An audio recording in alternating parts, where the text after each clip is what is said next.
बहुत सारे लोग क्या करते हैं, एआई के कंटेंट को कॉपी करते हैं, प्लेगरिज्म चेक करते नहीं है, लैंग्वेज चेक करते नहीं है। उसके लाला कंपनी के बारे में सुना है? में ब्लॉगर्स की सबसे बड़ी कंप्लेंट ये रहती है, गूगल एडसेंस रिजेक्शन कर देता है। हम्म। डिजिटल मार्केटिंग में सोशल मीडिया का कितना रोल है?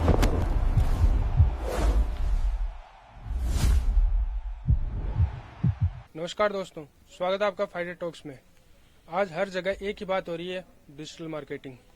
क्या कोई ब्लॉगिंग, तो कोई एआई के बारे में बात कर रहा है, तो कोई रील्स के बारे में बात कर रहा है। पर असली सवाल ये है, स्कोप है या सिर्फ ये हाइप बना रखी है लोगों ने? बिगिनर के लिए रियल रोड मैप क्या है, और ब्लॉगिंग जिंदा है या डेड? आज के पॉडकास्ट में हम इन सब पर बातें करेंगे। और आज के अगर टाइम पे एक बिगिनर कंटेंट क्रिएटर, एक ब्लॉगर या फिर एक डिजिटल क्रिएटर बनना चाहता है, तो उसके लिए ये पॉडकास्ट रहने वाला है। आज हमारे साथ हैं WS क्यूब टेक के mentor mister Prajwal Bhatnagar. Please welcome sir. Thank you so much. Sir, हमारा सबसे पहला सवाल ये है, 2026 में डिजिटल मार्केटिंग में रियल स्कोप क्या है? बेसिकली अभी अगर मैं क्लियर बात बताऊं, डिजिटल मार्केटिंग के अंदर तो अभी सबसे ज़्यादा स्कोप किसी भी फील्ड के अंदर है तो वो है सिर्फ डिजिटल मार्केटिंग। बिकॉज अभी एक नया ट्रेंड और निकल के आया है जिसको अपन बोलते हैं एआई।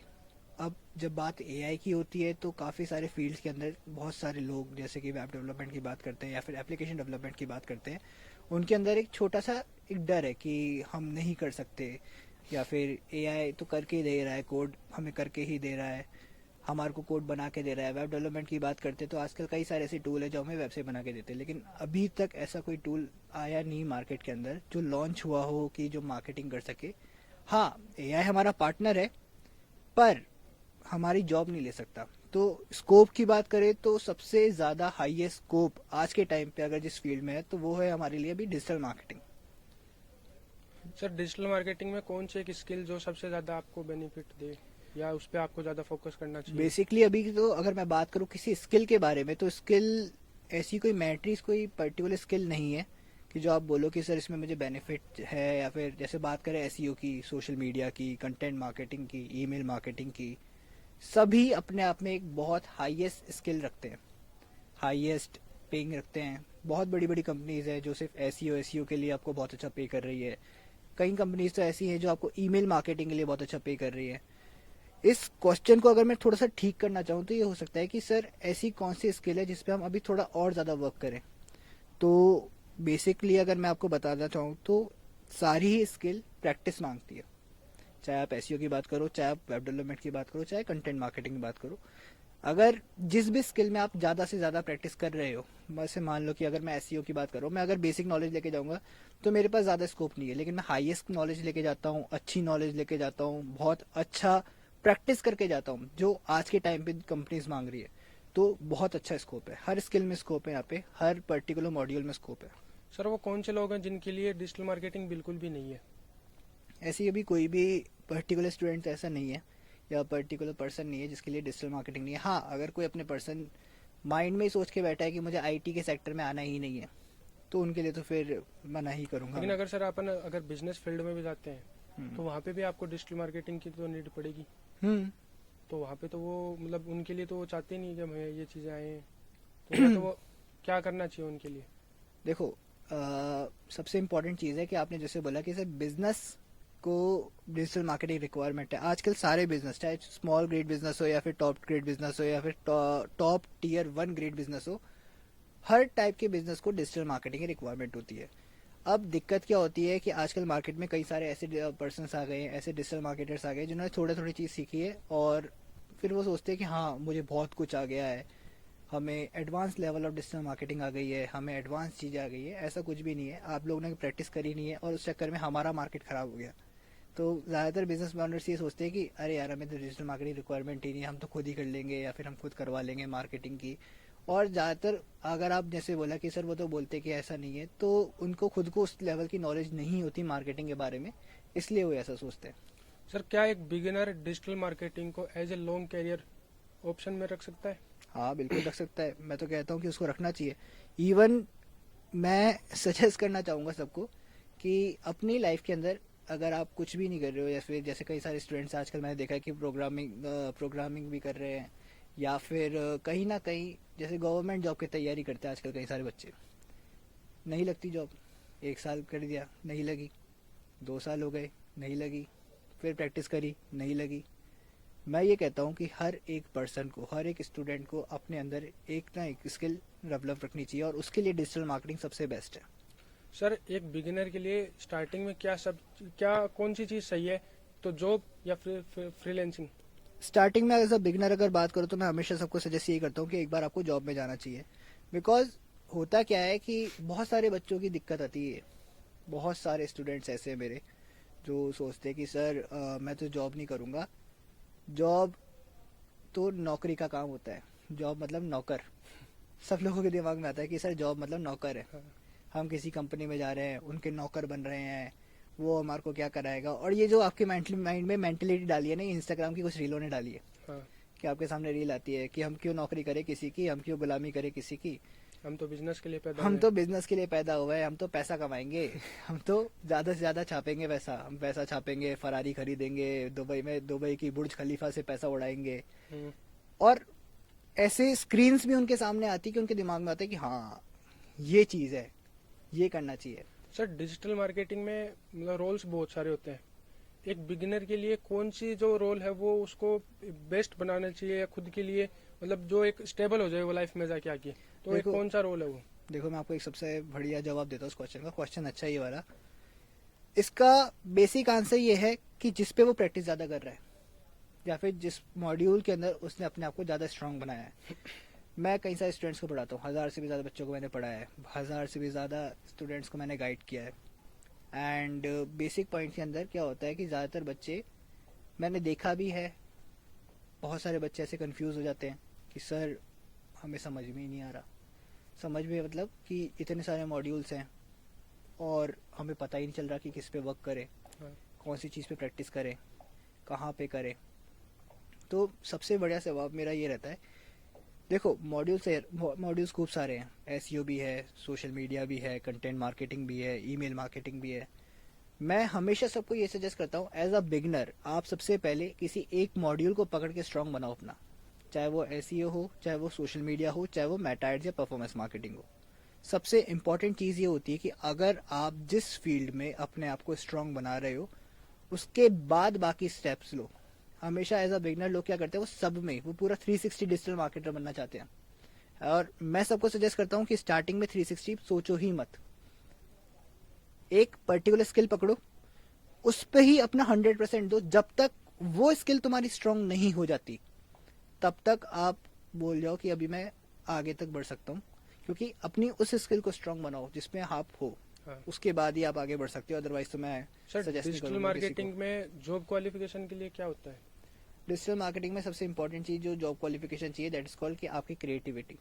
ऐसे कोई भी जॉब क्वालिफिकेशन नहीं है कि आपको एमबीए होना पड़ेगा, आपको बीबीए होना पड़ेगा, आपको ये चीज़ चाहिए, आपको वो चीज़ चाहिए। आपको डिजिटल मार्केटिंग आनी चाहिए। और डिजिटल मार्केटिंग के लिए सबसे बड़ी चीज़ क्या है? क्रिएटिविटी।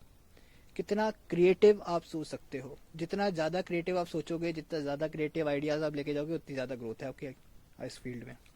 सर कंपनीज डिग्री ज्यादा देखती हैं, स्किल्स ज्यादा देखती है? एक टाइम पहले कंपनीज डिग्रीज ज़्यादा देखती थी, आज के टाइम में कंपनी स्किल्स ज़्यादा देखती है। क्योंकि कई बार क्या हो गया, आजकल बच्चे कॉलेजेस जाते हैं, डिग्री ले लेते हैं, लेकिन उनको आता कुछ भी नहीं है। मेरे कई सारे नोन ऐसे जिन्होंने एमबीए कर रखा है डिजिटल मार्केटिंग के अंदर, लेकिन बात करें डिजिटल मार्केटिंग नॉलेज की, जीरो। तो सर डिजिटल मार्केटिंग के अंदर अपन को कोचिंग से कोर्सेज करना जरूरी है, या फिर अपन सेल्फ इम्प्रूविंग या सेल्फ लर्निंग से भी कर सकते हैं? देखो सेल्फ लर्निंग भी आप कर सकते हो, लेकिन मैं हमेशा आपको ये सजेस्ट ये करूंगा कि आप एक बहुत ही अच्छे इंस्टीट्यूट से जाकर पढ़ रहे हो तो बेस्ट है। क्योंकि क्या होता है वहाँ पे आपके सामने एक पर्सन होता है जो गाइड करता है, बहुत अच्छा गाइड करता है, आपको बताता है कि आपको लेकिन क्या सर ये करना चीजें है। तो आज के टाइम पे यूट्यूब पे भी मिल जाती है अपने को सब कुछ। यूट्यूब पे सब अवेलेबल है, यूट्यूब पे तो आपको हर चीज़ अवेलेबल है। यूट्यूब पे तो ये तक बच्चों को बता रखा है कि चलना कैसे है। हाँ। लेकिन फिर भी तो वहाँ पे पिताजी की जरूरत पड़ती है ना, कि उंगली पकड़ के चलने की जरूरत तो पड़ेगी ना पड़ेगी। क्योंकि एज अ मेंटोर मैं आपको ये बोल सकता हूँ कि हमें जब तक गाइडेंस नहीं मिलती है ना, तब तक हम आगे नहीं बढ़ सकते। क्योंकि यूट्यूब में आपके दिमाग में 10 डाउट आएंगे, 100 डाउट आएंगे, 1000 डाउट्स आएंगे, और 10 चीज़ें आपके दिमाग में बनेगी, 1000 चीज़ें बनेगी, मैं तो बोलता हूँ लाख चीज़ें बनेगी। आपके दिमाग में ऐसे ऐसे थॉट्स आएंगे, आपको लगेगा कि नहीं आज तो बस मैंने ये सीख लिया, अब तो मैं ही हूँ, अब तो मैं ही बादशाह हूँ इस फील्ड का, मैं ही कर सकता हूँ। और फिर अपने अंदर एक आ जाता है कि मैं, फिर अपन आगे आगे जब उस फील्ड में उतरते रहते हैं अपन से वो काम होता नहीं है, अपन छोड़ जाते हैं। मेंटोर जो होता है वो आपको गाइड करता है, वो आपको सपोर्ट करता है, वो आपको बता के रखता है कि हाँ मुझे क्या करना है। इसलिए मैं आपको हमेशा सबको सजेस्ट करता हूँ कि इंस्टीट्यूट तो जरूर जाओ। तो सर जब अपन कोचिंग करते हैं वहाँ पे जो अपने को सर्टिफिकेट मिलता है वो अपने कहाँ कहाँ लाइफ में काम में आता है? देखो, अगर आप किसी सर्टिफाइड इंस्टीट्यूट से कर रहे हो तो बहुत जगह के काम पे आते हैं। जैसे आपने बोला कि डब्ल्यू एस क्यूब टेक आज कितनी वेल नोन इंस्टीट्यूट है, वर्ल्ड वाइड सब जानते हैं उसको। Yes, ऐसा sir. कोई भी नहीं है कि वर्ल्ड में कोई इसको जानता नहीं होगा, क्योंकि यूट्यूब चैनल इतना बड़ा है, सारे मेंटोर्स एक से बढ़कर एक मेंटोर्स यहाँ पे अवेलेबल है। एंड डब्ल्यू एस का जब सर्टिफिकेट ही कोई स्टूडेंट जब लेके जाता है, मैं प्रमोट नहीं कर रहा बट बता रहा हूँ, डब्ल्यू का जब कोई स्टूडेंट सर्टिफिकेट लेके जाता है, आधे से ज़्यादा जो हायरिंग होती है वहीं बिगल जाता है कि अरे यार ये तो डब्ल्यू एस है।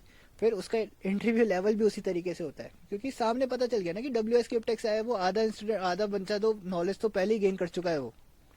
तो सर कंपनीज हायरिंग के टाइम पे एक बिगनर में क्या क्या देखती है, क्या क्या चीज़ देखती है वो उसमें?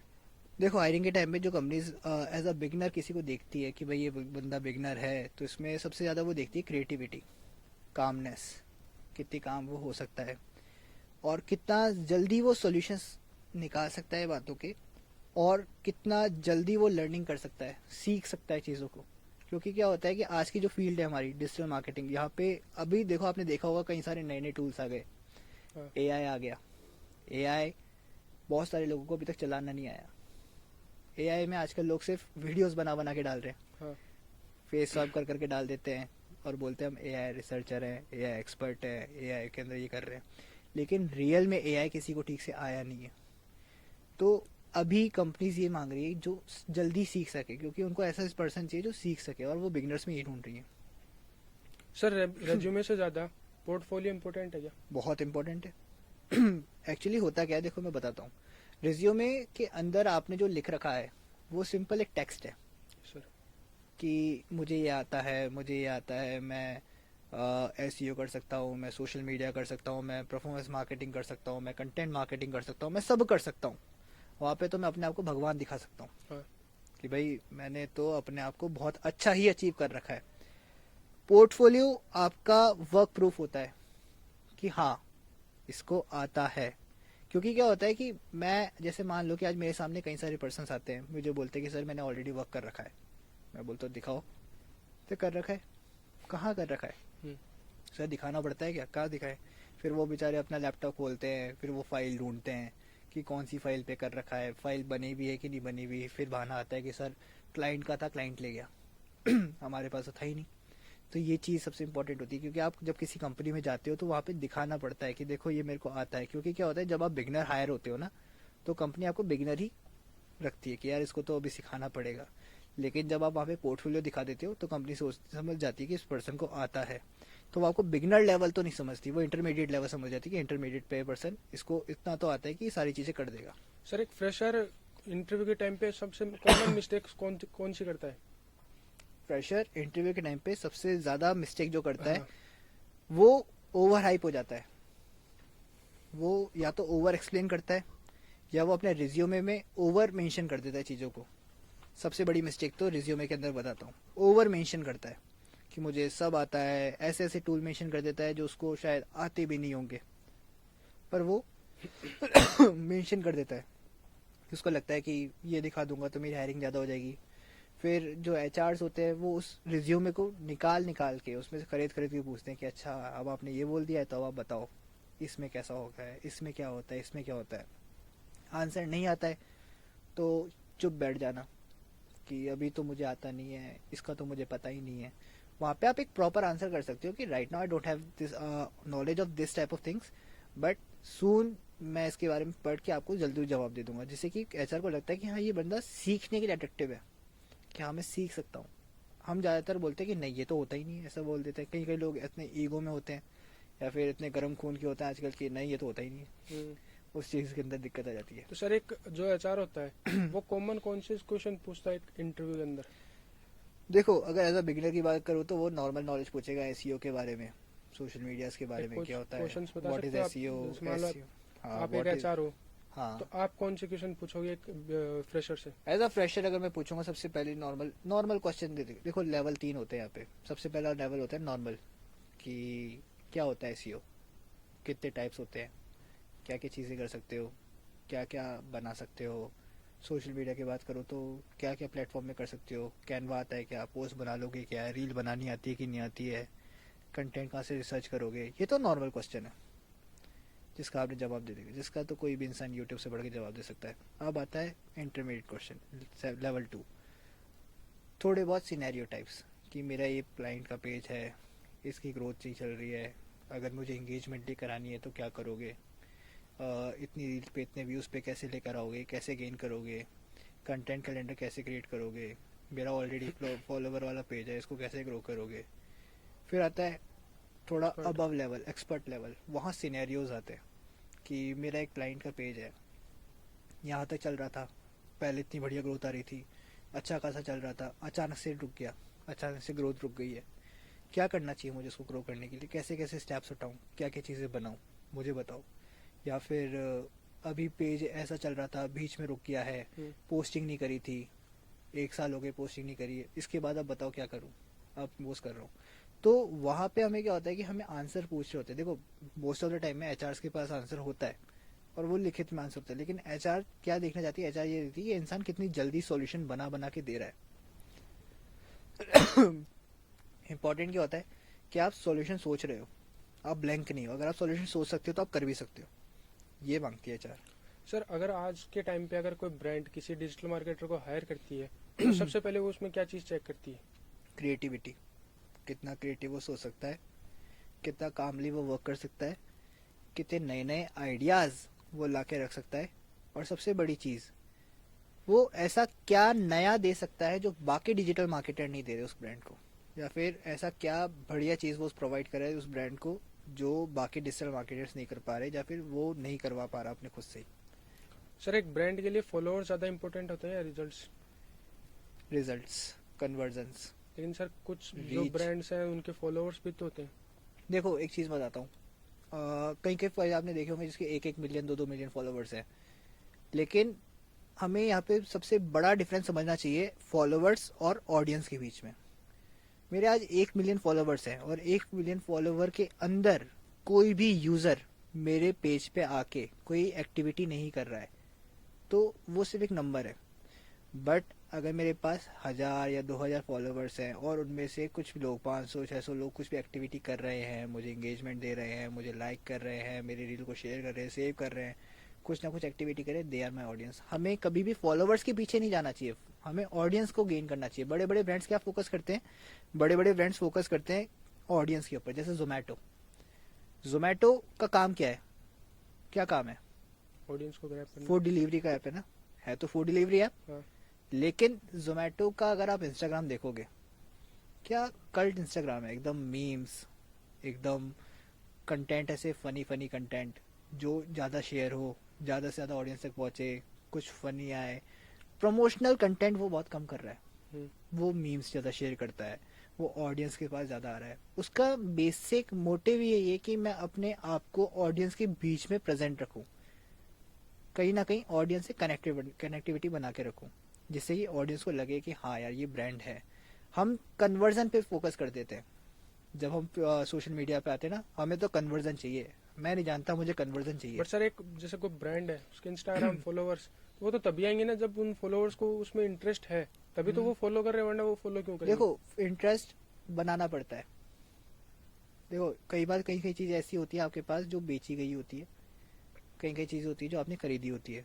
अब फोकस वो करो जो आपने जो बेची गई है और वो आपने क्यों खरीदी है। कई कई ब्रांड्स ऐसे होते हैं जो जान के आपको ऐसा लगता है कि यार ये तो मैंने खरीद लिया, क्यों खरीदा, ऐसा क्या उन्होंने दिखा दिया, उन्होंने इंटरेस्ट बनाया है, आपके अंदर दिखाया है, आपको उस चीज़ की बताई है, कि आपको प्रॉब्लम दिखाया, उसका सॉल्यूशन बताया, और फिर बताया कि ये सॉल्यूशन सिर्फ हमसे ही हो सकता है। बेसिक सबसे इम्पोर्टेंट, कि हर ब्रांड आपके लिए आपके अंदर एक नीड बनाता है। ज़्यादातर कंटेंट मार्केटर्स, ज़्यादातर लोग क्या करते हैं, वो नीड नहीं बना पाते, हम्म। कि यार इसकी नीड है मुझे, कि बिजनेस को नीड है मुझे, कि यार मुझे इस पर्सन की इस पर्टिकुलर प्रोडक्ट की नीड है, मुझे चाहिए। मेरे को ज़रूरत है, जैसे ट्राया का ऐड आता है आपके सामने, हाँ। या फिर एक ब्रांड है निशेयर्स, उसके कंटेंट पे देखना।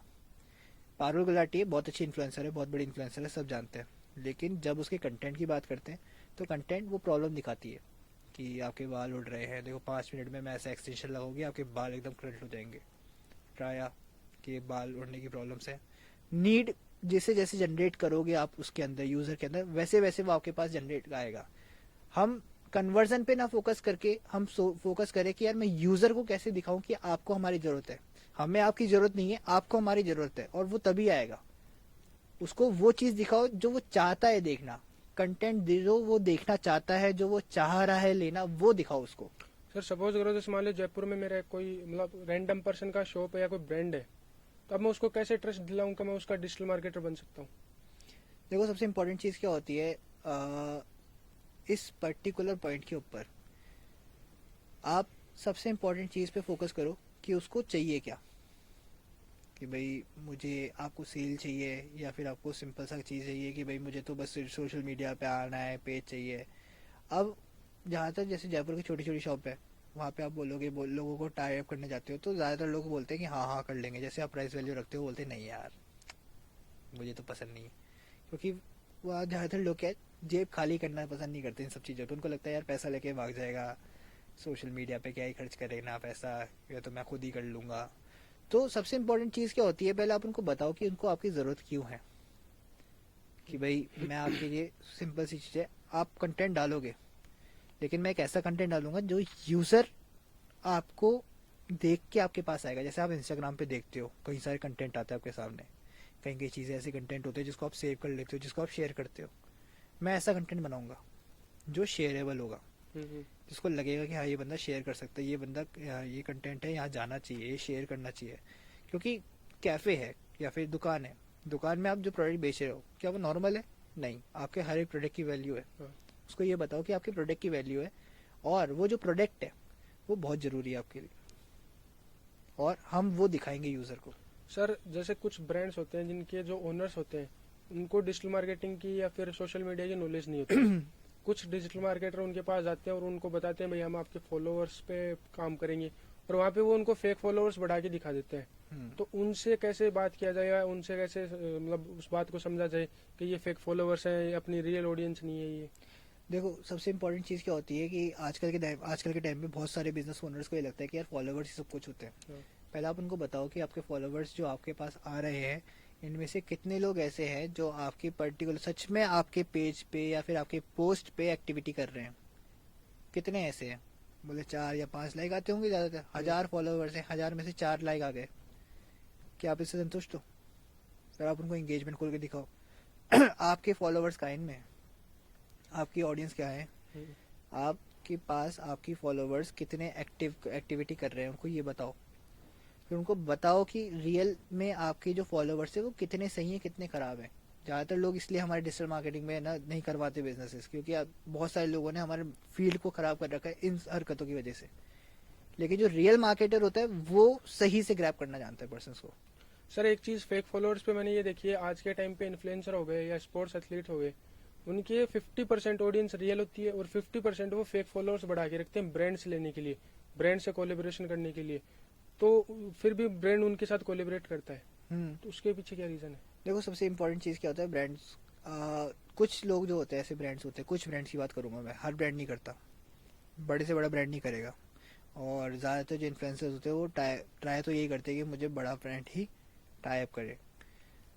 छोटा ब्रांड देखता है कि यार ऑडियंस है, फॉलोवर्स है, हमें इसके पास जाना चाहिए। बड़ा ब्रांड देखता है इंगेजमेंट, किसके पास इंगेजमेंट है, इसके पास लाइक्स है, इसके पास शेयर है, लोग देखते हैं, लोग इसकी सच में इसकी पर्टिकुलर पोस्ट को लाइक करते हैं।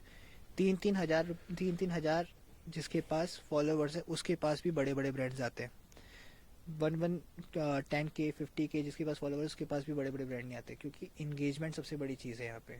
सबसे बड़ी चीज़ ही इंगेजमेंट पे आती है, और कुछ भी नहीं है, फॉलोवर्स या इंगेजमेंट पे देखते हैं लोग।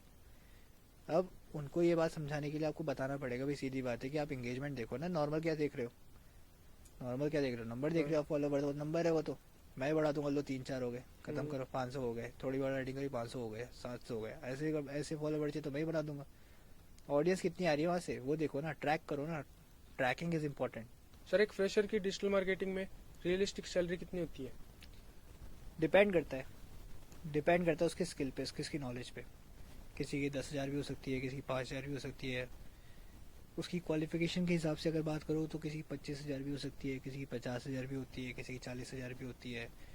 डिपेंड करता है अगले पर्सन ने प्रैक्टिस कितनी की है, किस लेवल पे उसने अपने आप को सर परफॉर्म बट किया है। सिटी वाइज भी तो अप डाउन सिटी वाइज से करता है, डिपेंड करता है अगर सिटी मैं वाइज। किसी हायर सिटीज में जाऊंगा तो वहाँ पे फ्रेशर की सैलरी हाई होगी। हाँ, अच्छी खासी हाई होगी, क्योंकि एक्सपेंस भी तो वहाँ का एक हाई होता ही है। तो सर सैलरी फास्ट कैसे ग्रो करें, सैलरी को ग्रो करने के लिए सर? बहुत अच्छा सवाल है, पता है, बहुत अबव लेवल क्वेश्चन है। सैलरी फास्ट कैसे ग्रो करें? सैलरी फास्ट ग्रो करने का तरीका ये है कि कितना बढ़िया आप उस कंपनी में सीख रहे हो। हम कंपनी में जाते हैं ना, किसी कंपनी में जब जाते हैं अपन, तो अपन क्या सोचते हैं, यार जॉब लग गई ना, काफ़ी है, अब क्या करना, हम्म, जॉब लग गई ना, बस कमाओ खाओ, बस यही सोचते हैं। हाँ। लेकिन रियलिटी में जब हम किसी कंपनी में जाते हैं तो हमें वहाँ से सीखना है कि हमने इस कंपनी से क्या सीखा, क्या क्या नया सीखा। ये तो मुझे आता था, नया क्या सीखा। जितना फास्ट आप लर्न करोगे ना, उतनी ही फास्ट आपकी सैलरी ग्रो करेगी। जितना स्लो लर्न करोगे, अपने आप को उसी बेसिक नॉलेज पे रखोगे, तो भूल जाओ कि आप अपनी सैलरी बोलते हो कि सर मैं 60,000 मांगता हूँ, मैं 1 लाख मांगता हूँ, मैं 50% हाइक चाहता हूँ, मैं 25% हाइक चाहता हूँ, 40% हाइक चाहता हूँ। पॉसिबल ही नहीं है। तुम बेसिक नॉलेज रखते हो और बोलते हो 40% नॉलेज, नहीं होगी। सो मैन जो अपना जो फोकस है वो क्रिएटिविटी और लर्निंग पे फोकस करें बस। सबसे इम्पोर्टेंट लर्निंग। एक चीज़ मैं बताता हूँ, आज के टाइम पे मैं एज अ मेंटोर अभी भी लर्निंग पे हूँ, क्योंकि मेरा काम है लर्निंग का, मेरा काम है पढ़ाना बच्चों को। और लर्निंग किस चीज़ की लर्निंग हम करते हैं, मैं हो गया, हमारे WS क्यूब का एक एक मेंटोर अभी भी बहुत नई नई चीज़ सीखता है, क्योंकि उसको हमारा मोटिव ही सिंपल ये रहता है कि यार हमारे सामने जो बच्चा बैठा है ना, उसको नॉर्मल नॉलेज तो नहीं देनी।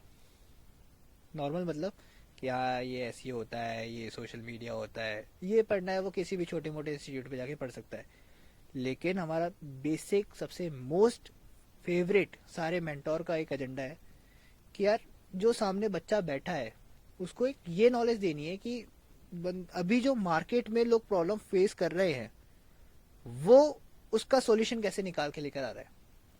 मतलब हम उसको पूरा हथियार लोड करके जा रहे हैं कि जा पुत्र जा। सर इस पॉडकास्ट का सबसे मेन क्वेश्चन पूछना है आपसे, एआई का डिजिटल मार्केटिंग में ओवरऑल इम्पैक्ट कैसा है? एआई का डिजिटल मार्केटिंग में इम्पैक्ट, एआई आपका पार्टनर है, मैं ये बोलता हूँ। एआई हमारी डिजिटल मार्केटिंग फील्ड में हमारा सबसे बड़ा पार्टनर है। पार्टनर किस सेंस के अंदर बोल रहा हूँ? पार्टनर इस सेंस में, जैसे अभी मान लो कि मुझे 10 कंटेंट पोस्ट करने हैं, मुझे कंटेंट रिसर्च भी करना है, मुझे 10 चीज़ें चाहिए। मैं अकेला आदमी या फिर अपनी टीम के साथ में कितना काम कर सकता हूँ? मैं ये भी करूँगा तो मैं बाकी की प्रोडक्टिविटी कहाँ निकाल के लेकर आऊँगा? तो वहाँ एआई जैसे N10 हो गया, परप्लेक्सिटी हो गया, कॉमेट हो गया, हमारे मदद कर रहा है। वहाँ पे पार्टनर है, बहुत बढ़िया इम्पैक्ट है एआई का। लेकिन एज अ पार्टनर, नॉट कि भाई तुम्हारा आधा काम ही वो कर रहा है। पार्टनर है वो, आधा काम एआई में, एआई मार्केटिंग में पूरा काम कर ही नहीं सकता, कभी नहीं कर सकता। ना वो तुम्हारे एड सेटअप कर सकता है, ना वो तुम्हारे, हाँ एड बना के दे देगा तुम्हें, हर यार की बना के दे देगा, स्ट्रेटजी नहीं बना पाएगा, क्योंकि वो तो ब्रेन से ही होती है। Marketing is a all about a game of brain. Brain. जितना बढ़िया तुम्हारा ब्रेन है, एआई सिर्फ प्रॉम्प्ट पे चलता है, सर उसको ध्यान एआई समझना। के आने के बाद में सबका एक ही डर है, क्या एआई आने के बाद में जॉब खा जाएगा या फिर न्यू रोल्स क्रिएट करेगा? एक चीज मैं बताता हूँ, एआई जॉब खा रहा है, एआई जॉब खा रहा है। आजकल आपने रील देखी होगी, बहुत सारी आती है हाँ, कि अब तो ग्राफिक डिजाइनर की जरूरत ही नहीं है, अब तो एआई से आप ये कर सकते हो, अब तो वीडियो एडिटर की जरूरत ही नहीं है, अब तो आप एआई से ये कर सकते हो, अब तो आजकल इसकी जरूरत ही नहीं है। कोडिंग में भी हो रहा कोडिंग की जरूरत, हाँ कोडिंग की बात करता हूँ, कोडिंग की जरूरत नहीं है। चैट जीपीटी आपके पास जाके कोड लिख के दे रहा है, अच्छी बात है, करके दे रहा है, बढ़िया बात है। लेकिन एक चीज मैं बताता हूँ, बेसिक काम करके दे सकता है वो आपको, एडवांस काम कभी भी नहीं करके दे सकता आपको। एडवांस के लिए हमेशा आपको ह्यूमन की जरूरत पड़ेगी।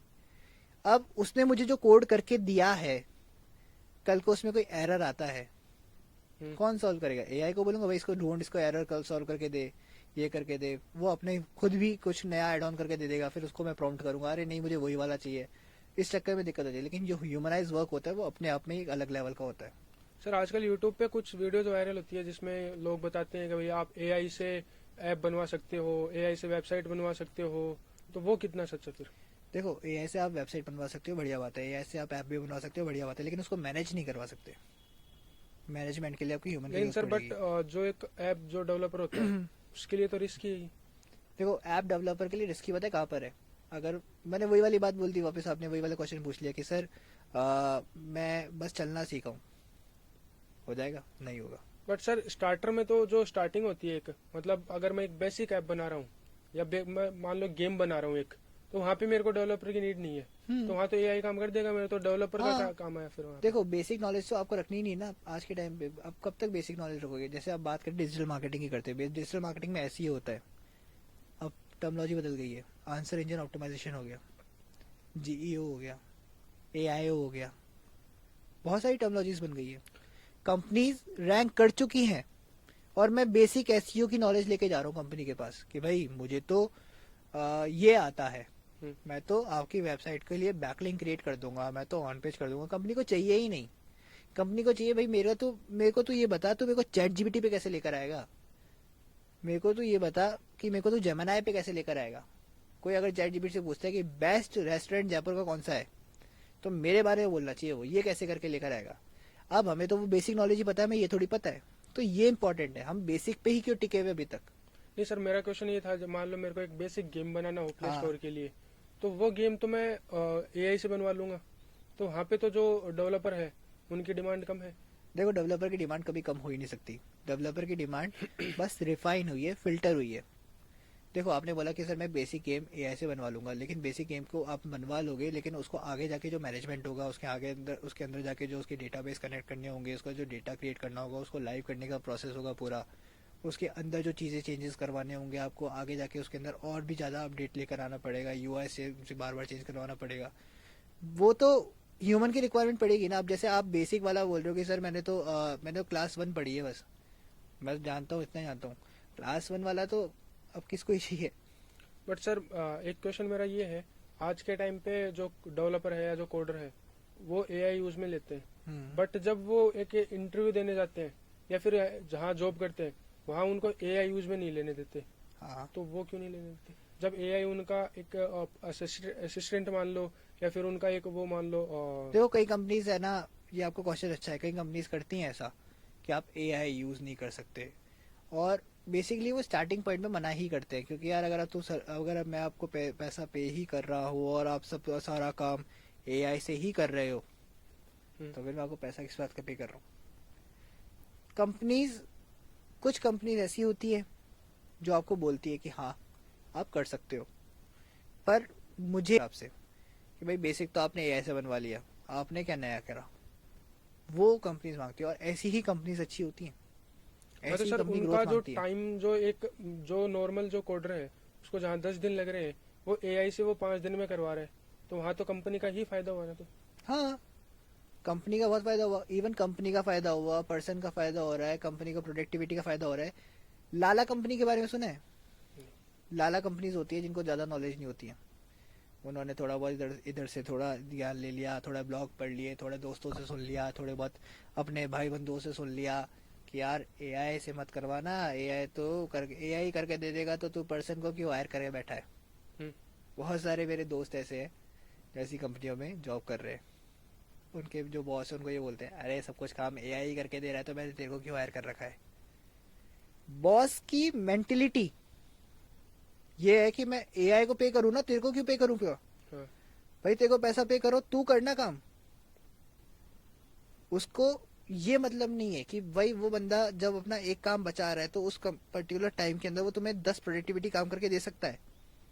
सही बात। यहाँ बॉस अपने आप को ग्रो नहीं करना चाह रहा, और अगर तुम्हारा बॉस सच में ऐसा है तो मैं कसम से कह रहा हूँ आपको उस कंपनी से दूर भागना चाहिए कि भाई मैं इस कंपनी में नहीं आ रहा। देखो सीधी बात बताता हूँ, मैं सबको सजेस्ट ये करता हूँ, अच्छा वही लाइन मेरे बोलना भी चाह रहा था, सबको ही बोलना चाह रहा था आपके यूट्यूब चैनल के थ्रू।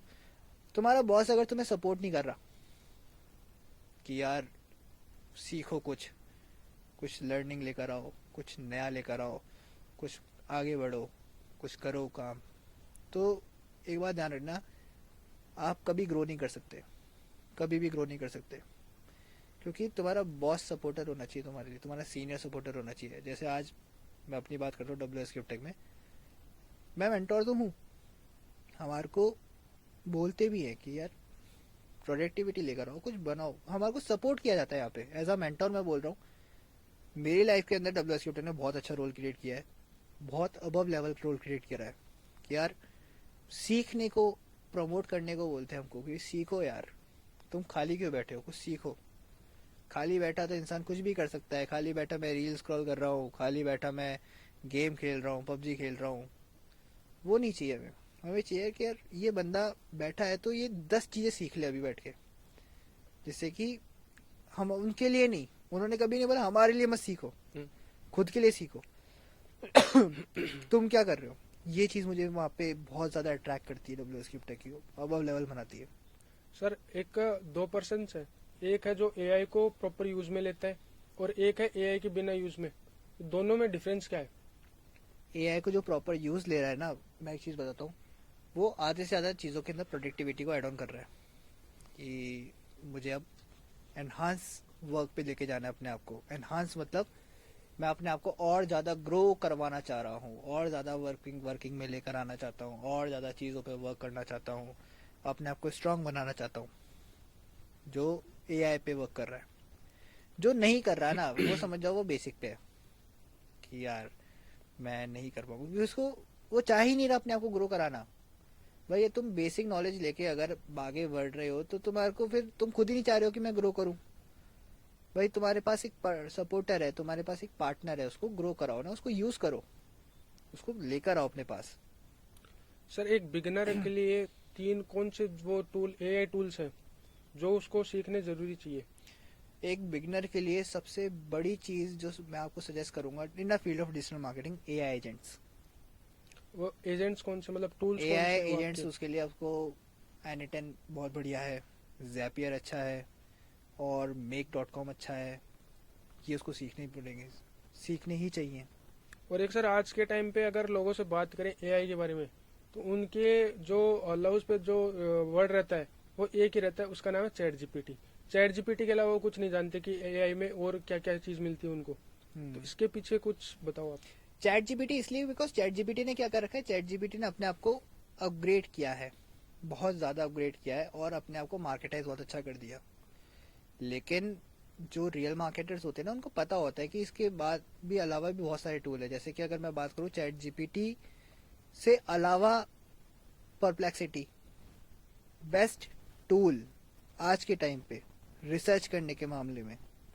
रिसर्च, ऐसी रिसर्च जो आपको एकदम क्यों, मतलब प्योर डेटा जो होता है ना आपका, हर एक शब्द क्लियर, प्रॉम्प्टिंग के ऊपर गेम है पूरा, लेकिन हाँ क्लियर शब्द, क्लॉड हो गया।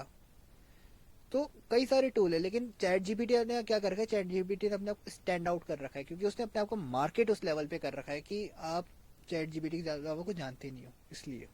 सर देखो एआई तो बहुत पहले से आ रखा है, लेकिन लोगों की नजरों में चैट जीपीटी सबसे पहले आया, और अभी के टाइम पे गूगल ने अपना खुद का टूल जेमिनाई निकाल दिया। तो इन दोनों में से डिफरेंस क्या है इन दोनों में, चैट जीपीटी और जेमिनाई में क्या डिफरेंस है? एक चैट जीपीटी आपको कन्वर्सेशनल आंसर देता है, वो एक्सेस तो इंटरनेट पे घूम के ही दे रहा है। हम्म, गूगल आपको आंसर दे रहा है पर्टिकुलर वेबसाइट से निकाल के, जो भी वेबसाइट उसके ऊपर लिस्टेड है, जेमिनाई जो आपको आंसर कर रहा है, वो उसके ऊपर जो वेबसाइट्स हैं, उसके ऊपर जो भी वेबसाइट चल रही हैं, जो वेबसाइट कंटेंट उसके ऊपर अवेलेबल है, जो ऑर्गेनिक, जो रियल अथॉरिटेटिव आंसर है, वो आपको, अगर मैं बात करूँ, चैट जीपीटी से ज्यादा जेमिनाई पे मिलेगा। सर एआई टूल्स पे ओवर डिपेंड होना रिस्की है क्या? ज्यादा डिपेंड नहीं, पर हाँ ज्यादा फुल डिपेंड होना तो रिस्की है, लेकिन मॉडरेटर डिपेंड रहो अपने, रखो उसको कि हाँ यार मैं कुछ तो खुद भी करूँ, हर चीज़ में ये ऐसे नहीं करा सकता, तो बढ़िया है। लेकिन फुल डिपेंडेंट तो रिस्की है, क्योंकि अगर मान लो कल को AI मार्केट से बंद हो जाता है तो आपको क्या आता है? कुछ नहीं आता आप। बस। तो और एक मैनुअल स्किल्स और एआई को बैलेंस कैसे रखें? देखो मैनुअल स्किल और AI को बैलेंस रखने का सबसे बढ़िया तरीका है कि हर काम एआई से मत कराओ कि यार तू मेरे लिए कैंपेन बना दे, तू मेरे लिए ग्राफिक बना दे, तू मेरे लिए कर दे, तू मेरे हर काम। आजकल लोग डिपेंड हो गए हैं एआई के ऊपर। हर काम एआई से मत कराओ। जब जब से एआई आया है ना, मैंने बहुत सारे लोगों की थिंकिंग प्रोसेस ही देखी है, मैंने देखी है, मैंने नोट करी है। बहुत सारे लोग क्या करते हैं, क्रिएटिव सोचना ही बंद कर दिया है कि यार सर थोड़ा सा क्रिएटिव टैगलाइन क्या लिखूं, क्रिएटिव हेडलाइन क्या लिखूं। हम्म। एक टाइम था, पहले आता था अपना माउंटेन ड्यू का एड, हाँ। डर के आगे जीत है। अब वो किसी पर्सन से बोल के देखो, आप टैगलाइन बना के दे दे ऐसी, वो चैट जीपीटी खोल के करेगा। हाँ। क्योंकि वो अपनी क्रिएटिविटी भूल चुका है कि यार मेरे पास भी ऐसी कुछ क्रिएटिविटी है, मैं भी अपना दिमाग लगा रखूं। तो रिस्की तो है। सर, कोरोना आने के बाद में एक चीज सबसे ज्यादा फेमस हुई थी डिजिटल मार्केटिंग में, वो है ब्लॉगिंग। तो ब्लॉगिंग आज के टाइम पे डिजिटल मार्केटिंग का ही पार्ट है या अलग बन चुका है? नहीं, ब्लॉगिंग अभी भी डिजिटल मार्केटिंग का पार्ट है, और ब्लॉगिंग हमेशा से डिजिटल मार्केटिंग का पार्ट था। ब्लॉगिंग अपने आप में एक निश बन चुकी है अर्निंग की, यस सर। कि यूजर उसको ब्लॉग कर रहा है अर्न करने के लिए। लेकिन सीधी बात बताऊं कि आज के टाइम पे एआई ने आधे ज्यादा काम तो ब्लॉगर्स का भी खत्म कर दिया। तो ऐसा कोई काम है नहीं कि ब्लॉगिंग के अंदर बात करो कि सर ब्लॉगिंग ब्लॉगिंग पार्ट है, ब्लॉगिंग तो रहता ही पार्ट है हमारा एआई का। सर, एआई आने के बाद में ब्लॉगिंग स्ट्रांग हुआ है या और ज्यादा वीक हो गया है? एआई आने के बाद ब्लॉगिंग स्ट्रांग हुई है। कैसे? स्ट्रांग ऐसी हुई है कि देखो सीधी बात बताता हूँ, पहले के टाइम पे क्या होता था, पहले के टाइम पे हमें एक ब्लॉग लिखने के लिए बेसिकली 2 हफ्ते जाते थे, हफ्ते 2 हफ्ते जाते थे सिर्फ रिसर्चिंग पे कि यार टॉपिक कौन सा निकाल के लाऊं, कंटेंट क्या होगा, स्ट्रक्चर क्या होगा, कंटेंट की हायरार्की क्या होगी, कंटेंट लिखने के लिए क्या क्या चीज़ों की नॉलेज होगी, क्या क्या चीज़ें उसके अंदर मेंशन करूं, ट्रेंड क्या होगा, ये सब चीज़ें। नॉर्मल ब्लॉगर्स की बात नहीं कर रहा कि हाउ टू वाले, उनकी तो मैं बात ही नहीं कर रहा, वो तो कुछ भी कर देते हैं। अच्छे लेवल ब्लॉगर जो होते हैं ना, अच्छे वाले, हाँ। उनकी बात कर रहा हूँ मैं। उनकी रिसर्चिंग बहुत ज़्यादा इम्पोर्टेंट थी। अब मैं as a researcher Quora, Reddit, YouTube, competitor research, multiple जगहों पे फोकस करता था। अकेला इंसान कहाँ कहाँ फोकस करेगा, टॉपिक निकाल के लेकर आएगा, फिर हर यार की देखेगा, फिर उसमें से भी ये देखेगा कि अभी ऐसा कौन कौन सा कंटेंट है जिसपे मैं स्ट्रांगली बना सकता हूँ। एआई ने इतना काम आसान किया है कि रिसर्च के लिए आपको मल्टीपल जगह पे नहीं भटकना पड़ता। आप क्या कर सकते हो, एक बढ़िया सा प्रॉम्प्ट बनाओ, उसको बोलो भाई तू एक काम कर, तू मुझे ब्लॉग लिख के दे, ब्लॉग का स्ट्रक्चर करके दे, और स्ट्रक्चर जो होगा वो ऐसा करके दियो कि जो मार्केट में अभी ट्रेंड में चल रहा है उसके हिसाब से मेरे को स्ट्रक्चर करके देना एकदम, कि ऐसा हो, इसके अंदर ये चीज़ हो, उसके अंदर ये चीज़ हो, ऐसा कुछ उसको स्ट्रक्चर बना के दो प्रॉम्प्ट का, वो करके देगा। तो सर, और जब से एआई आया मार्केट में, लोग बोल रहे हैं कि ब्लॉग की जो रैंकिंग होती थी वो डाउन हो गई है, या मेरा ब्लॉग रैंक नहीं हो रहा। तो उसके बिकॉज होता क्या है ना, हम सारा काम ब्लॉग का लिखवाने, कंटेंट लिखवाने का काम, सारा कंटेंट राइटिंग का काम हम एआई के ऊपर करवा रहे हैं। अच्छा एक चीज़ और लोग बोलते हैं कि सर कंटेंट राइटर की जॉब चली गई है, एआई कंटेंट राइटर्स की जॉब खा रहा है। हम्म। गूगल खाने नहीं दे रहा। गूगल साफ बोलता है कि हमें जो कंटेंट चाहिए वो ओरिजिनल कंटेंट चाहिए, एकदम ह्यूमनाइज कंटेंट, एकदम एल्गोरिथम वाइज, EAT। कोई लोग बोलता है कि गूगल ने कहाँ लिखा है, गूगल ने अपने पॉलिसी के अंदर डायरेक्टली नहीं बोला लेकिन इनडायरेक्टली बोल दिया है कि भाई मुझे EAT के हिसाब से कंटेंट चाहिए, ऐसा कंटेंट चाहिए जो जिसके अंदर एक्सपर्टीज हो, अथॉरिटिवनेस हो, ट्रस्टवर्दीनेस हो, भाई ऐसा कंटेंट दो मुझे। अब एआई से आप रिसर्च करवाओ, अच्छी चीज़ है। बहुत सारे लोग क्या करते हैं, एआई के कंटेंट को कॉपी करते हैं, प्लेगरिज्म चेक करते नहीं है, लैंग्वेज चेक करते नहीं है, उसके नहीं करेगा। रीज़न है बहुत बड़ा, रीज़न ये है कंटेंट में अथॉरिटी ही नहीं है। कंटेंट के अंदर लैंग्वेज जो आप दे रहे हो ना, उसमें ट्रस्टवर्दी से नहीं है। आपने जो दे दिया वो दे दिया, उससे डाला उठाया डाला, पढ़ा भी नहीं उसमें कुछ। बहुत सारी चीज़ें मैटर करती है, इसलिए एसईओ अभी भी चल रहा है मार्केट में। सर, बहुत सारे लोग ये बोलते हैं आज के टाइम पे ब्लॉगिंग डेड हो चुका है। तो किस कारण से वो डेड हुआ है? ब्लॉगिंग डेड इसलिए हुआ है, देखो ब्लॉगिंग की सबसे इंपॉर्टेंट चीज़ बताता हूँ, यूज़र अथॉरिटिव आंसर देना पसंद नहीं कर रहा। गूगल ने, जैसे गूगल हर महीने कुछ ना कुछ अपडेट लेकर आता है, हम्म। हर साल कुछ ना कुछ अपडेट लेकर आता है, और वो लेकर आएगा, क्योंकि उसको अपना सर्च इंजन रिफाइन करना है, सीधी बात है। हम ये सोचते हैं कि नहीं, हमें तो वही चाहिए, हम उसको अपडेट को एक्सेप्ट नहीं करते हैं। हमें लगता है कि यार चलने दो, जो चल रहा था उसी के हिसाब से चलना है। मुझे वो जो अपडेट आया है ना मार्केट में, मैं उसको एक्सेप्ट ही नहीं कर रहा हूँ, और उस चक्कर में अपन रुक जाते हैं। तो ब्लॉगिंग इसलिए डेड हो गई कि लोग अपने आप को अपग्रेड नहीं कर रहे हैं, अपने आंसर्स को अपडेट नहीं कर रहे हैं, अपने कंटेंट को अपग्रेड नहीं कर रहे हैं। जो कंटेंट चल रहा था उसी को कर रहे हैं। और यूजर के प्रोस्पेक्ट पे बताओ तो यूजर क्या कर रहा है, यूजर चैट जीपीटी पे ज्यादा जा रहा है, क्योंकि उसको आंसर चाहिए। हम ब्लॉग लिख इसलिए रहे कि हम यूजर को एक पर्टिकुलर आंसर कर रहे हैं किसी चीज के बारे में, कि यार ये ऐसे ऐसे होता है, इसके अंदर ऐसे वर्क करता है, इसके अंदर ऐसी चीज चलती है। हम आंसर कर रहे हैं, समझ में आ रहा है? एंड यूजर आंसर के लिए चैट जीपीटी को यूज कर रहा है। तो इसलिए कहीं ना कहीं हम इस चीज में अटके हुए हैं। सर न्यूज हो गया, एफिलिएट हो गया और निश ब्लॉगिंग, इनमें से सबसे बढ़िया सस्टेनेबल कौन सा है? निश ब्लॉगिंग।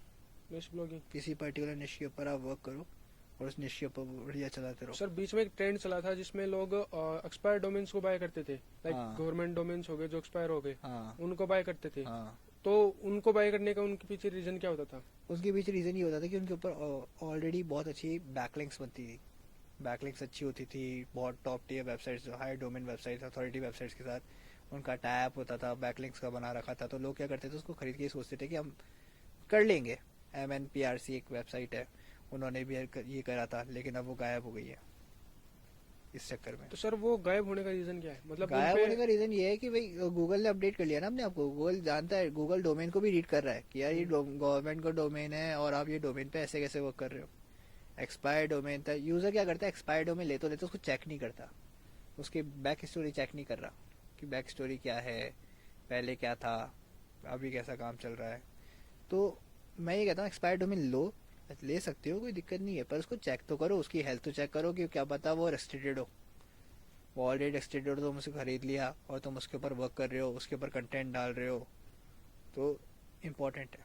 सर जब मैंने एक लास्ट ईयर वो डोमेन खरीदा था, गवर्नमेंट डोमेन, उस पर मैंने जब वर्क स्टार्ट किया, मेरे फर्स्ट मंथ में अच्छा खासा रिजल्ट आया, लेकिन सेकंड मंथ में वो डाउन हो गया और ना कोई उस पे अर्निंग का सोर्स। क्योंकि स्टार्टिंग में क्या था कि स्टार्टिंग में गूगल ने उसके ऊपर वर्क नहीं करा, कंटेंट डालते रहे, क्रॉलर आया, क्रॉलर ने फिर डीप क्रॉल करना शुरू करा, और जब डीप क्रॉल हुआ तो सारी चीजें चेकआउट ही, हर चीज चेक हुई है, और इस चक्कर में आपका डोमेन का ट्रैफिक। सर अगर मान लो कोई बिगिनर है या फिर कोई ब्लॉगर है, उसको अगर एक एक्सपायर डोमेन बाय करना है तो कहाँ से वो बाय करे? expiredomain.net से चेक कर उसमें सकता क्या है वो। क्या चीजें वो चेक करे? जो सबसे इंपॉर्टेंट चीज उसकी जो चेक करने वाली होती है, दैट इज कॉल्ड बैकलिंक्स, कि उसके लिए बैकलिंक कहाँ कहाँ बना रखे हैं, क्या क्या बैकलिंक बना रखे हैं, बैकलिंक कैसे थे, उस डोमेन के ऊपर पहले की वेबसाइट कैसी थी, पहले किस टाइप की वेबसाइट बनी हुई थी, क्या बना हुआ था, क्या क्या डाल रखा था कंटेंट के अंदर, कैसा कैसा कंटेंट डाल रखा था, हर एक चीज चेक करनी है।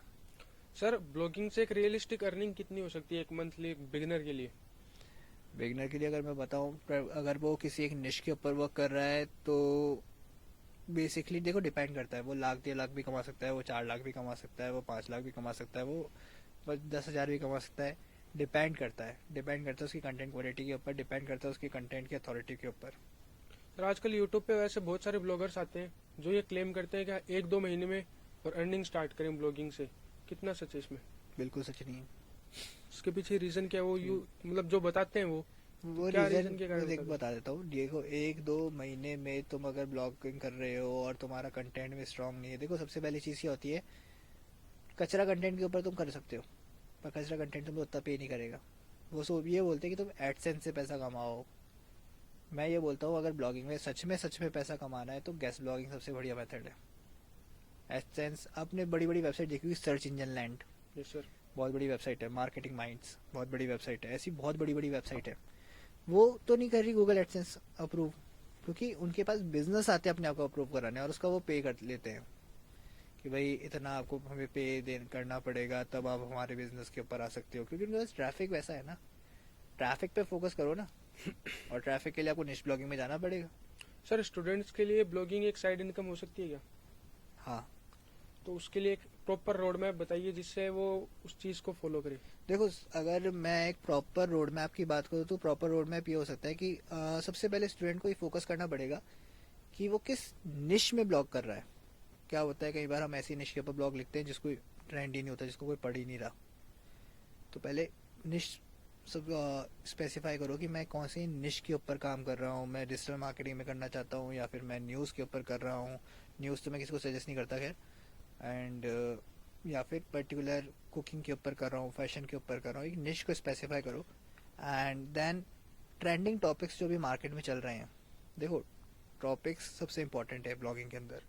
हम क्या करते हैं, हम ब्लॉग तो कर रहे हैं, मैं ब्लॉग लिख रहा हूँ, मैं रोज़ ब्लॉग लिखता हूँ, पर ऐसे ब्लॉग का फ़ायदा है क्या जिसको कोई पढ़ नहीं रहा हो, जिसकी कोई अथॉरिटी ही नहीं हो, जिसको कोई सर्च ही नहीं कर रहा हो, जिस पे कोई वैल्यू नहीं है। वैल्यू ही ना हो ऐसे कंटेंट की। जो पहले का कंटेंट है, अपडेटेड कंटेंट थोड़ी है।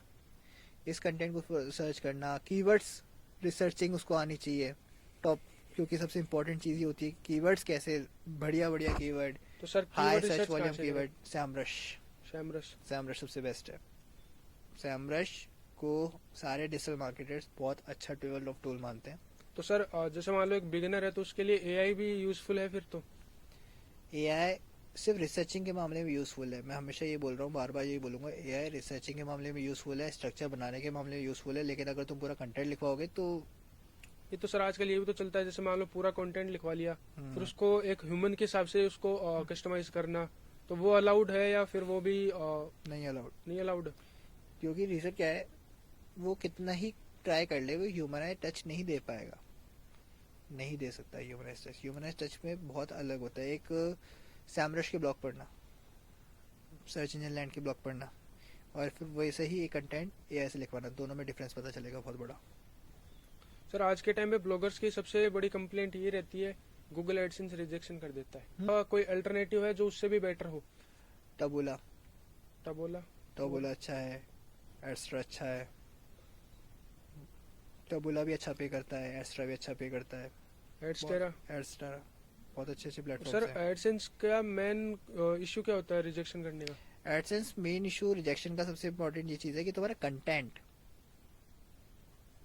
कि तुम्हारा कंटेंट खराब है, तुमने कंटेंट ही सही नहीं किया है उस चक्कर में। सर डिजिटल मार्केटिंग में सोशल मीडिया का कितना रोल है? देखो एक चीज़ मैं बताता हूँ, ज़्यादातर लोग एसईओ के ऊपर फोकस करते हैं। कोई बोलता है कि सर मैं अपनी वेबसाइट टॉप रैंक कराऊंगा, मैं अपनी वेबसाइट टॉप रैंक कराऊंगा, लेकिन सबसे इंपॉर्टेंट चीज़ है यूज़र गूगल पे जाता कब है। आप गूगल पे कब जाते हो? यस। जब आपको किसी चीज़ के बारे में सर्च करना सर्च होता है, या फिर जब आपको किसी चीज़ के बारे में जानना होता है तभी गूगल पे जाते हो। मोस्ट ऑफ द टाइम आप कहाँ होते हो? यूट्यूब पे, इंस्टाग्राम पे। YouTube, Instagram, social media. सबसे ज़्यादा कौन सा प्लेटफॉर्म चलाते हो? इंस्टाग्राम। इंस्टाग्राम चलाते हो, क्योंकि सबसे ज़्यादा ऑडियंस वहाँ पे अवेलेबल है। एंड सोशल मीडिया एक ऐसा पर्टिकुलर प्लेटफॉर्म है जहाँ से मैं अपनी ऑडियंस के साथ कनेक्ट कर पाता हूँ, मतलब अपनी कम्युनिटी बिल्डअप कर पाता हूँ। जितने भी आपने बड़े बड़े ब्रांड देखे होंगे ना, make my trip, Goibibo, Zomato, Swiggy, Flipkart, Amazon, ये सब क्या कर रहे हैं, ये सब कम्युनिटी बनाने में फोकस करते हैं। हमें कम्युनिटी बनानी है अपनी ऑडियंस की, हमें सारे ऑडियंस को कनेक्ट करके रखना है। हम्म। वो सोशल मीडिया पे ही होगा, क्योंकि हम किसी ब्रांड के बारे में, किसी पर्टिकुलर प्रोडक्ट के बारे में, किसी सर्विस के बारे में जब अवेयर हो रहे हैं किसी चीज़ के बारे में, वहीं पे हो रहे हैं, क्योंकि हम वहीं पे अवेलेबल है। हमें रिक्वायरमेंट जाननी है किसी चीज़ के बारे में, उसके बारे में और जानना है, तो हम गूगल पे आ रहे हैं। ये इंपॉर्टेंट है, इसलिए सोशल मीडिया बहुत इंपॉर्टेंट है। 2026 में वो कौन से प्लेटफॉर्म है जिन पे मैं अपनी जर्नी स्टार्ट कर सकता हूँ? सबसे इंपॉर्टेंट प्लेटफॉर्म इंस्टाग्राम। अगर ऐसा सोशल मीडिया की बात करो तो इंस्टाग्राम सबसे बेस्ट है।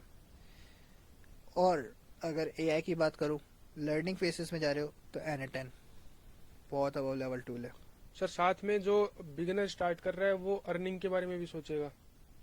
देखो उससे सबसे बड़ी चीज related मैं हो। बताता हूँ, ये एक बहुत अच्छी बात बोली आपने, बहुत ही शानदार बात है। इस बारे में मेरे को, मैं बहुत लोगों को बोलता भी हूँ और मैं बात भी करना चाहता था।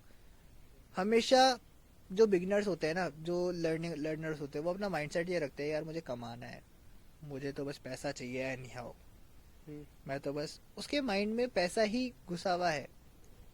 वो अपना एक मोटिव बना चुका है, यार मुझे पैसा चाहिए। लेकिन और उस चक्कर में वो क्या कर रहा है, वो चीजों को सही से नहीं कर रहा है। उसको अरे ये हो रहा है यार, इससे नहीं आ रहा तो दूसरे बदल गया, यहाँ से नहीं आ रहा दूसरे बदल गया, यहाँ से नहीं आ रहा वो दूसरे बिखेर जाता है। वो अपने आप को बिखेर देता है, बिल्कुल खराब कर देता है। इससे हो क्या रहा है हमें, इससे हमें नुकसान ये हो जाता है कि उसका मोटिव टूट जाता है। अरे यार ये बकवास फील्ड है, इसमें तो है ही नहीं, पैसा ही नहीं है, फालतू में बोला है पैसा है पैसा है पैसा है, जॉब है जॉब है जॉब है, मिल ही नहीं रही है। हमेशा बिगनर को मैं ये बोलता हूँ कि स्टार्टिंग फेसेस के अंदर अर्निंग पे नहीं लर्निंग पे ध्यान दो। हम्म। जब तक तुम लर्न नहीं करोगे तब तक तुम अर्न नहीं करोगे। यस। कि मैं वर्क कर रहा हूँ, मैं सीख रहा हूँ, मैं ठीक है नहीं आए कोई दिक्कत नहीं, मैंने कुछ सीखा, क्या किया आगे बढ़ा, क्या किया आगे बढ़ा, क्या किया आगे बढ़ा, उसके बाद मैं आगे बढ़ू ना यार कि अर्निंग पे जाऊं। मैंने ABCD सीखी और मैं जाके IIT का एग्जाम देने चला गया, पॉसिबल है? नहीं इसमें है। सबसे बड़ा रोल ये भी तो था, अगर अर्निंग कर रहे हो तो ज्यादा दिन सस्टेन नहीं करोगे फिर। हाँ, तो वो 2-4 दिन की अर्निंग है, 2-4 दिन की खुशी मिल जाएगी तुम्हें कि यार मैं तो देखो इतना कमा लिया, मैं तो ये कर लिया ये कर लिया। और उस चक्कर में भी कई कई लोग मैंने देखा है, कई कई लोगों को मैंने ऐसे देखा है कि उनकी अर्निंग स्टार्ट हो जाती है फिर वो फोकस करना ही बंद कर देते हैं। अरे नहीं यार अब तो आइए ना, डालते रहो। उनको ये नहीं चाहिए कि यार मुझे और चाहिए, इससे कैसे निकालूं और कैसे रिफाइन कर सकूं।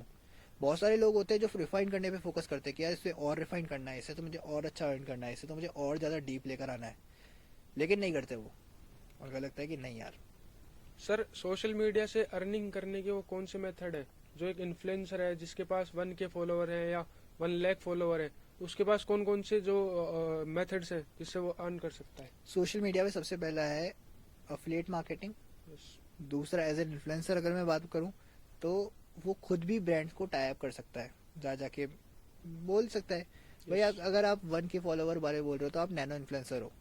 और अपने एंगेजमेंट के ऊपर बहुत बात करो कि अपनी एंगेजमेंट रेट बढ़ाओ सबसे ज़्यादा। तो कि सबसे पहले अपने एंगेजमेंट को ऊपर सोचो कि यार मेरा एंगेजमेंट रेट कैसे बढ़ेगी, कैसे उसको ग्रो कराऊंगा, कैसे अपने एंगेजमेंट को स्ट्रांग बनाऊंगा। जितनी ज़्यादा एंगेजमेंट स्ट्रांग करोगे उतना ही बढ़िया वर्क करेगा। अब आपने एंगेजमेंट स्ट्रांग कर ली, उसके बाद आप खुद जाके ब्रांड्स के ऊपर फोकस करो कि भाई मैं आपके साथ कोलैब करना चाहता हूँ, मैं आपके साथ फोकस करना चाहता हूँ, तब आपकी अच्छी सर बनेगी। सबसे मेन क्वेश्चन यहाँ पे है, जो स्मॉल क्रिएटर होते हैं हम्म, उनके पास एंगेजमेंट होता है, लेकिन वो ब्रांड से कैसे कांटेक्ट करें और उनसे उनको कैसे अट्रैक्ट करें अपने पास? देखो सबसे इंपॉर्टेंट चीज़ क्या होती है ब्रांड को कांटेक्ट करने के लिए कि आप by cold messaging cold mailing करो उनको डायरेक्टली। ब्रांड चाहता है इन्फ्लुएंसर्स, ब्रांड भी चाहेगा, उनके साथ बार्टन कर लेगा, उनके साथ कोलैब कर लेगा। क्योंकि ब्रांड देखो सीधी बात है, ब्रांड अपने आप को बढ़ाना चाह रहा है, वो फैलाना चाहता है इंटरनेट पे। जो ब्रांड सही मार्केटर के साथ होगा ना, वो ये बात जानता होगा कि मुझे अपने आप को इंटरनेट पे फैलाना है। एनी हाउ फिजिक्स वाला यस। फैला के रखा है अपने आप को, हर तरीके से फैला रखा है। क्यों? क्योंकि मार्केटर जानते हैं यार मुझे इंटरनेट पे फैलना है, नहीं हो हमारी ऑडियंस हर जगह अवेलेबल है, हमें हर जगह तरीके कैसे ना कैसे करके उसके पास आना है, उसके दिमाग में आना है, उनके दिमाग में छाना है ये। सर एक चीज और करते हैं आज के टाइम पे, जैसे लोग यूट्यूब पे जर्नी स्टार्ट करते हैं तो वो लोगों को बोल बोल के वो सब्सक्राइब करवा लेते हैं। हाँ वो तो CTA तो करना ही पड़ेगा आपको। लेकिन जब मान लो मैं किसी को बोल के मेरे पॉडकास्ट चैनल है, मैं इसको सब्सक्राइब करवा रहा हूँ, अब वो बंदा खोल ओपन करके नहीं देख रहा मेरी वीडियोस आने वाली वीडियोस को, तो वो मेरे लिए एक तो रॉन्ग वे है ना वो तो।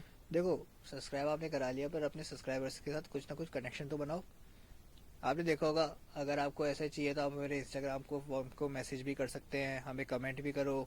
लोग बोलते हैं हमें Yes. कमेंट करो, हमारे चैनल को सब्सक्राइब करो, हमें इंस्टा पे फॉलो करो, जिससे कि आप उनको अपडेट दो, सर उनके साथ वो तो एक कनेक्शन आप बनाओ। वीडियो में अपडेट दे रहे हो, एक होता है आप फिजिकली उनसे फोन लेके या फिर आप सब्सक्राइब करवा रहे वो हो। तो वो तो क्या ही कर सकते हो, फिजिकली मैं किसी के इंसान को थोड़ी बोलूंगा कि भाई ये कर ले। तो उसको वो तो आपने कर दिया। मैं वो बचपन में अपन करते थे ना कि भाई तेरे पास फोन है क्या, हाँ एक बार देना। ऐसे पार्क में जाके भैया आपके पास फोन है क्या, हाँ एक बार देना, लो फॉलो कर लिया। भैया आपके पास फोन है क्या, फिर बाद में देखते थे उन्होंने अनफॉलो भी कर दिया। वो वाले सब्सक्राइबर्स नहीं है। देखो मैं आपको बताऊँ ना, सब्सक्राइबर्स चाहिए क्वालिटी वाले, हमें चाहिए सब्सक्राइबर्स कंटेंट क्वालिटी के ऊपर। अगर क्वालिटी अच्छी प्रोवाइड करोगे बंदा देखेगा, बंदा लौट के आएगा। कैरी मिनाटी के पास क्यों आते हैं लोग? उसके पास क्वालिटी है। क्वालिटी है ना। ध्रुव राठी के पास क्यों जाते हैं लोग? क्वालिटी। क्वालिटी दे रहा है वो, सब्सक्राइबर्स है और देखते भी हैं लोग, कमेंट भी करते हैं। क्यों कर रहे हैं, क्या रीजन क्या है? कंटेंट के ऊपर बात करें। अगर आप चलो आपने करवा भी लिया तो आप उनको कुछ ना कुछ ऐसी वैल्यू तो प्रोवाइड करो। हम्म। वैल्यू पे अपन फोकस नहीं करते, अपन देखते हैं यार कर दो कुछ भी, कंटेंट है यार डाल दो, कंटेंट ही तो मांग रहा है यूट्यूब, डाल देंगे। सर स्मॉल क्रिएटर ब्रांड, मतलब ब्रांड स्मॉल क्रिएटर्स के जो अकाउंट्स होते हैं उनमें इम्पोर्टेंट चीज़ क्या देखता है? स्मॉल क्रिएटर के अकाउंट में वो सबसे ज़्यादा इम्पोर्टेंट चीज़ देखता है उसकी ऑडियंस की एंगेजमेंट। मैं बार बार इस वर्ड को लेकर आ रहा हूँ, एंगेजमेंट, रीच। लेकिन सर जैसे मान लो मैं हूँ, मेरा पॉडकास्ट है, मेरा पॉडकास्ट मान लो स्पोर्ट्स पे है, मेरे फॉलोअर्स जो मेरी जो मेन ऑडियंस है वो स्पोर्ट्स की ऑडियंस है, लेकिन वहाँ पे ऑडियंस आ रही है मेरे पास जैसे मान लो मूवीज से रिलेटेड, तो जो एक स्पोर्ट्स की ब्रांड है वो मेरे पास क्यों आएगी? देखो स्पोर्ट्स आप टारगेट करो ना उनको, आप उनको वो चीज़ दिखाओ जो स्पोर्ट्स वाली ऑडियंस चाहती है। जैसे आपने बोला कि पॉडकास्ट है, राज शमानी की बात करते हैं, राज शमानी के पास आज हर टाइप की ऑडियंस आती है, Yes. सारी ऑडियंस आती है। बियर बाइसेप के पास भी बहुत सारी ऑडियंस आती है, हर टाइप के लोग अवेलेबल होते हैं। क्या ऐसा प्रोवाइड कर रहे हो? देखो मैं सबसे इम्पोर्टेंट चीज़ देता हूँ, पॉडकास्ट यूट्यूब पे ऑडियंस पूरा देखने आती है, पूरा सुनने आती है नॉलेज के लिए, लेकिन उसके बारे में उसको इंगेज कराने के लिए आपको जाना तो पड़ेगा सोशल मीडिया पे। कई लोग मैंने ऐसे पॉडकास्टर देखे जो मैंने कहीं कहीं ऐसे पॉडकास्टर देखे, आपने देखे होंगे, इनका नाम मैं नहीं लूंगा। रैंडम क्वेश्चन, भूतों से मिले हो क्या, भूतों ने क्या करा, वहां पे क्या हुआ था, अरे भाई ऐसा हो गया क्या, लड़ाई झगड़ों की बातें हो रही हैं। उनकी ऑडियंस भी वैसी है। उनके कमेंट देखोगे, कमेंट देखे उनके, एक लाइक पे मेरी माँ को एक आशीर्वाद मिलेगा, हाँ हाँ हाँ। ऐसे कमेंट आते उनके पास। लेकिन जो राज शमानी और उनके कमेंट देखे, नाइस वर्क, नाइस वर्क। उनसे वो ऑडियंस से बोलते हैं कि नेक्स्ट टाइम आप इनसे ऐसे टाइप के भी क्वेश्चन पूछना, हाँ हाँ।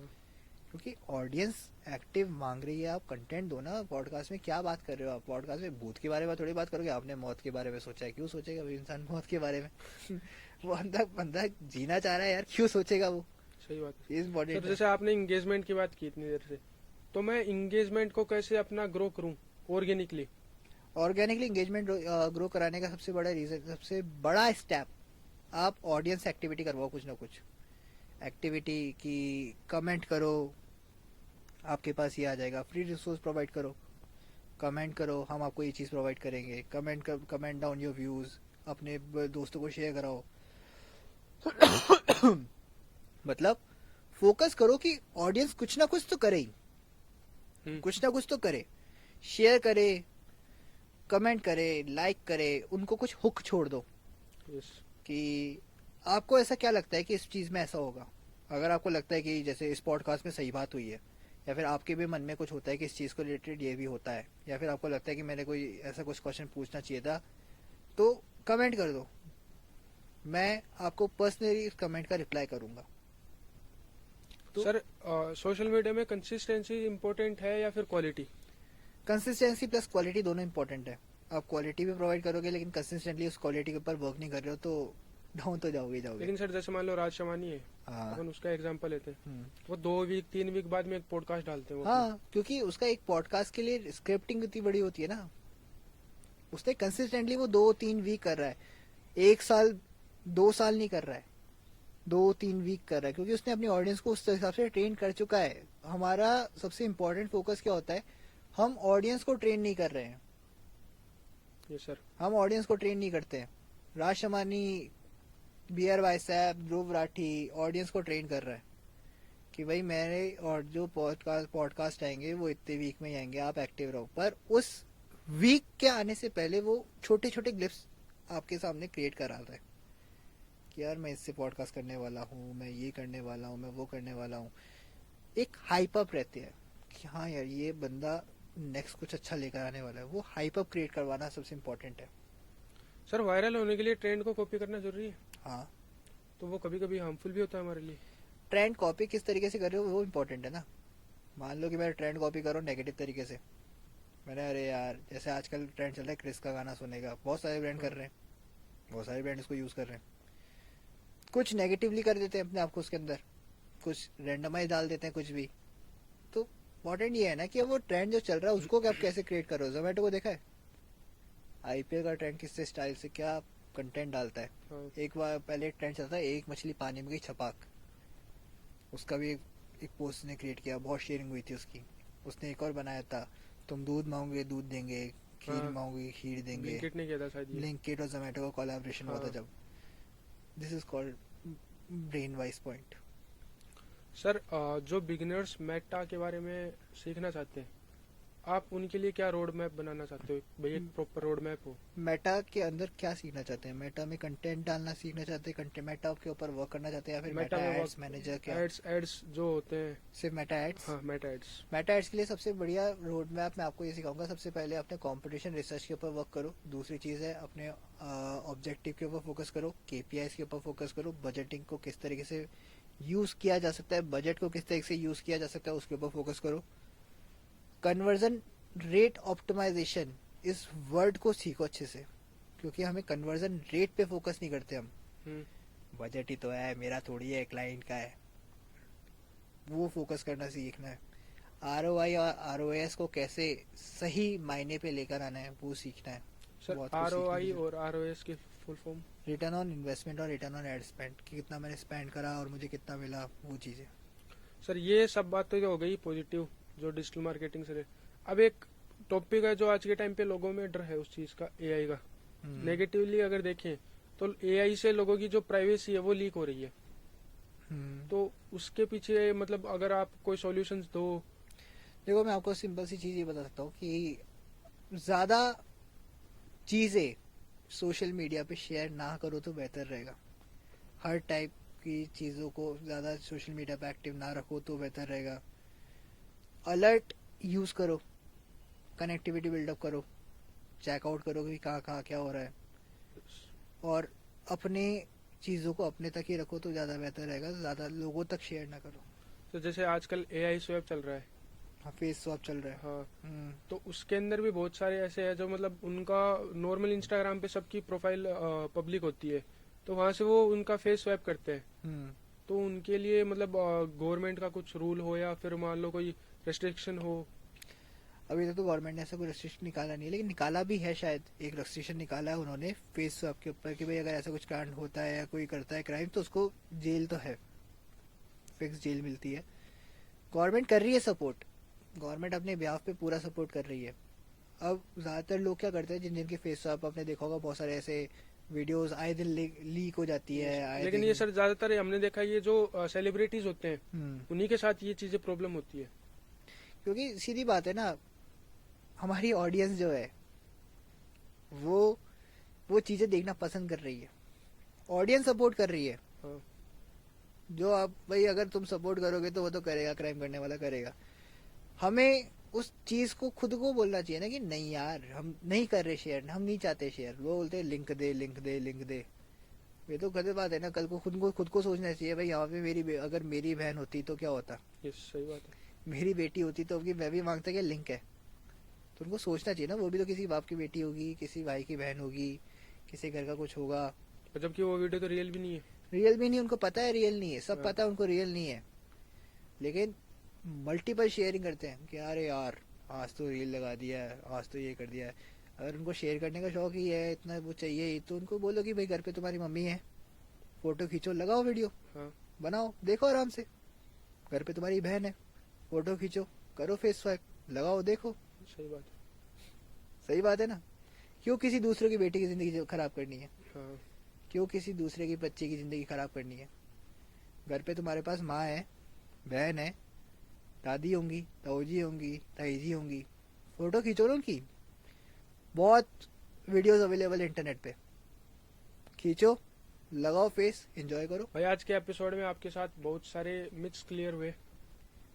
एक बात क्लियर है, डिजिटल मार्केटिंग सिर्फ हाइप नहीं, पैशंस का गेम है।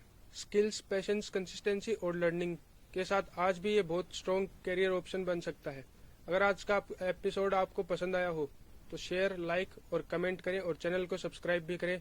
मिलते हैं नेक्स्ट पॉडकास्ट में नेक्स्ट नए फाइटर के साथ। Thank you guys.